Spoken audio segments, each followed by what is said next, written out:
Selamat datang di seri kami tentang filosofi. Hari ini kita akan menyelami topik yang mendalam dan menantang. Filosofi pikiran, khususnya dalam memahami kesadaran dan realitas. Ada beberapa segmen atau bagian yang perlu saya jelaskan mengenai filosofi ini. Segmen 1. Pengantar filosofi pikiran.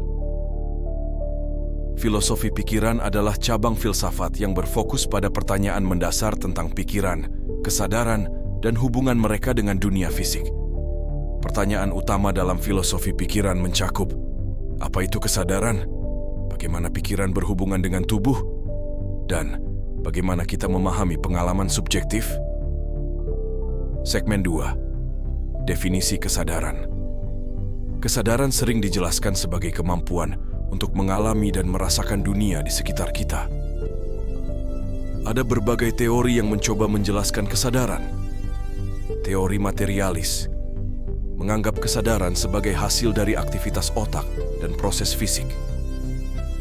Teori dualis mengatakan bahwa pikiran dan tubuh adalah dua entitas yang terpisah, dengan pikiran sebagai sesuatu yang non-fisik. Teori panpsikisme mengusulkan bahwa kesadaran adalah sifat dasar yang ada dalam segala sesuatu di alam semesta. Segmen 3. Pertanyaan tentang realitas. Bagaimana kita mengetahui apa yang nyata?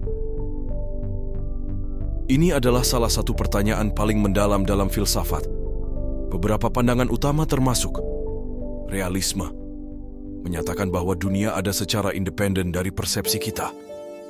Realitas adalah objektif dan tetap ada meskipun tidak ada yang mengamatinya. Idealisme berpendapat bahwa realitas tergantung pada pikiran dan persepsi.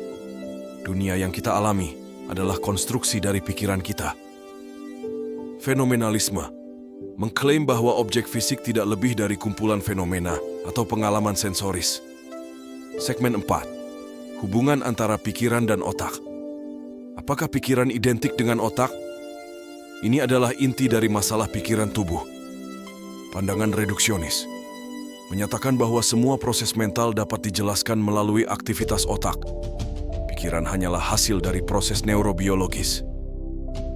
Pandangan non-reduksionis berargumen bahwa pengalaman subjektif atau qualia tidak dapat sepenuhnya dijelaskan oleh aktivitas otak. Ada sesuatu tentang kesadaran yang tidak bisa direduksi ke dalam penjelasan fisik saja. Segmen 5. Fenomenologi kesadaran. Pengalaman subjektif atau qualia adalah aspek kesadaran yang sulit dijelaskan.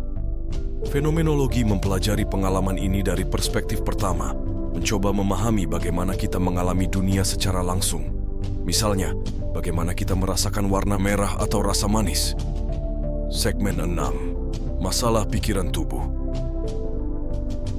Masalah pikiran tubuh telah lama menjadi perdebatan dalam filsafat.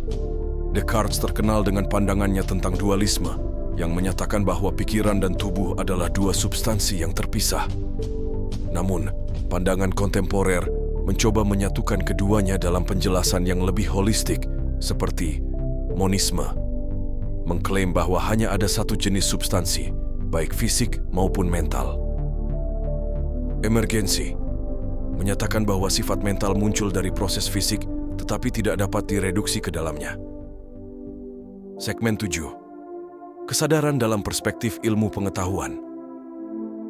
Ilmu pengetahuan modern mempelajari kesadaran melalui berbagai disiplin ilmu, seperti neurobiologi, psikologi, dan ilmu kognitif. Penelitian ini mencoba memahami bagaimana otak menghasilkan pengalaman subjektif. Contohnya, pemetaan aktivitas otak saat seseorang merasakan emosi atau membuat keputusan. Segmen 8. Kritik terhadap teori kesadaran. Tidak semua teori kesadaran diterima secara universal. Ada kritik dan debat yang terus berkembang. Misalnya, kritik terhadap teori reduksionis adalah bahwa mereka gagal menjelaskan qualia.